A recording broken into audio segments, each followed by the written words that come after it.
Hello YouTube, today we are going to be doing the review of the Asus Zen 2. I've had this thing for about 2 months now, and I think it's about time to get a nice review. So without any further ado, let's roll the intro and get this thing started.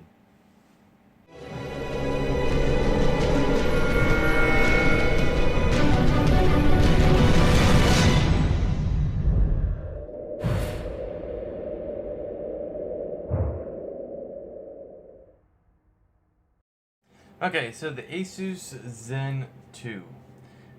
And right next to it I have my reactor watch, so you guys can get a good size. So a analog sports watch versus a smartwatch, the size comparisons here. The straps are leather, pretty basic.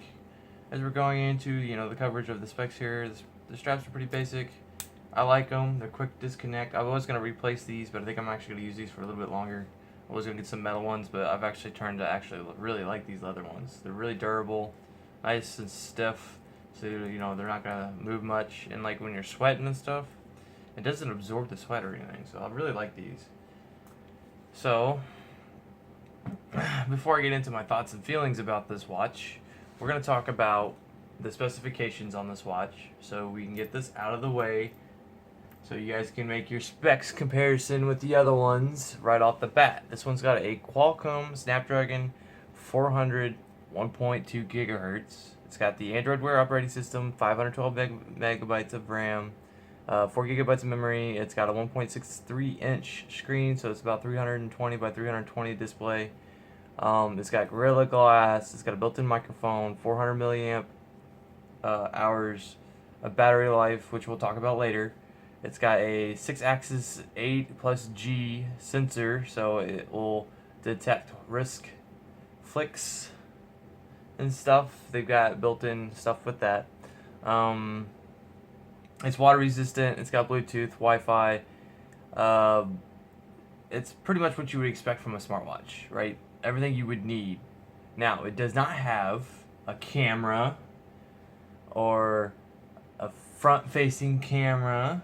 It's not designed for that. This thing is designed to be a watch and an information center. Is what I think what makes this watch shine. So, let's talk about the operating system a little bit more, right? So, let's close out this app here, maybe. Alright, we'll close that up. So when you first boot up your watch, you're going to actually probably have a little bit of struggles. I know I did. Just getting it to sync to my phone. But once it's actually worked and synced up to my phone, it's been pretty flawless. And for a watch, I was actually pretty impressed on how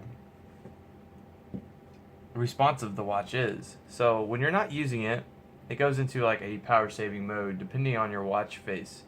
So my watch face is just a basic analog going around, and it gives me information about my watch battery life, my phone battery life, which my watch battery life is at 19%, and it tells me how many steps I've done today and the date, and that's pretty much all it's going to display while I'm moving around. Now, if you leave it sitting around for a little bit, it will actually shut the screen off. You have to be sitting still for almost 30 minutes for it to shut off. But if you're walking around and stuff, the screen will be constantly on with you when you need it. But if you got it taken off, sitting on the desk somewhere, it will actually go into a battery saving mode after 30 minutes. So, to access your menu on this, if you're familiar with Android products, you should automatically kind of get the feel. So if you pull down, it kind of gives you some notifications to see if you can put your phone on, put the watch on vibrate, all priority, or just all notifications. I usually just put it on all.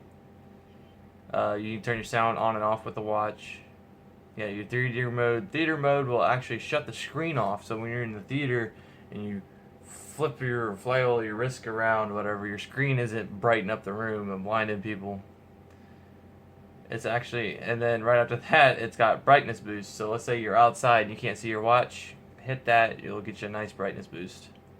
And then you can access your settings from here. To get to your main menu, you just slide it to the left, yeah. Make sure I'm right. I'm not facing it, so don't judge me.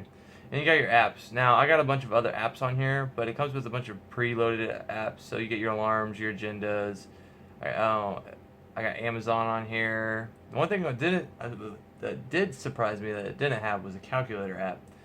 Now, me being a machinist, I use a calculator all the time, and having one on my wrist for simple math and arithmetic is actually really nice without having to write everything down. And it's actually quite responsive. So it's one thing I wish it does have GPS on here, but it's got to use Wi-Fi or your Bluetooth on your phone to use.